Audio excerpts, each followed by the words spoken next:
അസ്സലാമു അലൈക്കും വറഹ്മത്തുള്ളാഹി വബറകാതുഹു. വഴക്ക്, തർക്കം ഉണ്ടല്ലോ. തർക്കം സ്വപ്നം കണ്ടാൽ അതിൻ്റെ വ്യാഖ്യാനം എന്തായിരിക്കും? തർക്കം എന്ന് പറയുമ്പോൾ ഇന്ന ആളോടൊന്നില്ല, അത് ഭാര്യയോടാണെന്നില്ല, അല്ലെങ്കിൽ കൂട്ടുകാരനോടാണെന്നില്ല, അല്ലെങ്കിൽ ആരോടാണ് എന്നിവിടെ എന്താക്കിയിട്ടില്ല, വ്യക്തമായിട്ട് പറഞ്ഞിട്ടില്ല. ഒരാൾ മറ്റൊരാളായിട്ട് അങ്ങനെ തർക്കിക്കുന്നത് എന്താണ്? തർക്കം കൂടുന്നത്, വഴക്ക് കൂടുന്നത് അങ്ങനെ സ്വപ്നം കാണുകയാണ്. സാധാരണ പതിവായിട്ടുണ്ടാകുന്ന ഒന്നാണല്ലോ തർക്കം, അല്ലേ? നമ്മൾ ബന്ധങ്ങൾ കൂടുമ്പോഴാണ് തർക്കങ്ങളും പിണക്കങ്ങളും വഴക്കൊക്കെ ഉണ്ടാകുന്നത്.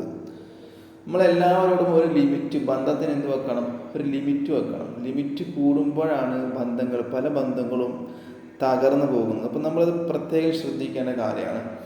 മനസ്സിലായില്ലേ? ഇപ്പോൾ ഒരാളങ്ങനെ സ്വപ്നം കണ്ടാൽ എന്തായിരിക്കും അതിന് വ്യാഖ്യാനം എന്നാണ് നമ്മളിവിടെ എന്ന് പറയാൻ വേണ്ടി പോകുന്നത്. ഒരു കിതാബിൽ പറയുന്നു, ഒരാൾ മറ്റൊരാളുമായിട്ട് തർക്കം കൂടുന്നത് സ്വപ്നം കണ്ടാൽ അതിൻ്റെ വ്യാഖ്യാനം പ്രയാസം ഉണ്ടാകും, ബുദ്ധിമുട്ടുണ്ടാകും, അവൻ്റെ അമലുകളൊക്കെ ബാത്തിലാകിപ്പോവും എന്നാണ് ഇതിൻ്റെ വ്യാഖ്യാനമായിട്ട് ഉണ്ടാകുന്നത് മഹാരഥന്മാരായ വ്യാഖ്യാതാക്കളായ പണ്ഡിതന്മാർ പറയുന്നത്. അപ്പോൾ വഴക്ക് ഒരു മോശമായൊരു സംഭവമാണ് തർക്കം എന്നുള്ളത്. അപ്പോൾ അതിൻ്റെ വ്യാഖ്യാനം എന്താണ്? മോശമായ ഒന്ന് തന്നെയാണ്. സാധാരണ നമ്മൾ ഒരു മോശമായൊരു കാര്യങ്ങൾ സ്വപ്നം കണ്ടാൽ അതിൻ്റെ വ്യാഖ്യാനം നല്ലതായിട്ട് വരാറുണ്ട്. നല്ല സ്വപ്നങ്ങൾ കാണുമ്പോൾ അതിൻ്റെ വ്യാഖ്യാനം മോശമായിട്ടും വരാറുണ്ട്.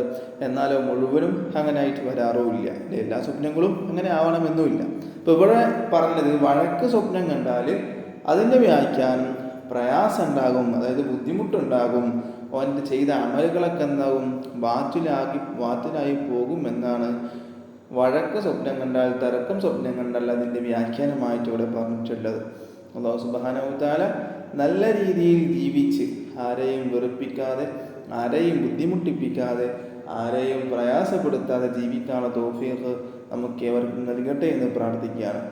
ഇൻഷാ അല്ലാഹ് വീഡിയോ ഇഷ്ടപ്പെട്ടാൽ ലൈക്ക് ചെയ്യുക, ഷെയർ ചെയ്യുക.